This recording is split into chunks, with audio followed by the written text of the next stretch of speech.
من أهم المهارات الحياتية اللي المفروض نعلمها لولادنا وبناتنا من 8 سنين ل 18 سنة هي السيطرة على الغضب.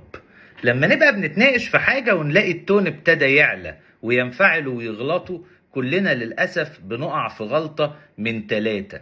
الأولى الانفعال على انفعالهم، وكأني بعلمهم إنه الغضب والانفعال رد فعل طبيعي جدا للخلاف في الرأي أو الاختلاف في وجهات النظر.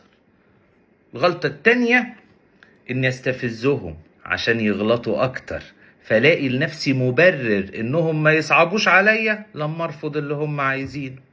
الغلطة التالتة إني أوافقهم وخلاص، أستسهل ما أنا راجع تعبان والزن كتير على اللي هم عايزينه، وكأني بعلمهم إنه الانفعال هو الطريق للحصول على اللي انت عايزه. أمال أعمل إيه؟ أقول لهم خشوا أوضكم، اهدوا وتعالوا نتكلم تاني. أما هتتكلم بهدوء هقدر أسمعك، وأما أسمعك احتمال أوافق على اللي انت عايزه، أو نتفق أنا وانت على حاجة تانية غير اللي انت عايزه تبسطك وأنا أقدر أرضى بيها. السيطرة على الغضب يا جماعة من أهم المهارات الحياتية اللي لازم نعلمها لولادنا، لأنها محدد رئيسي لفرص نجاحهم في كل العلاقات في المستقبل.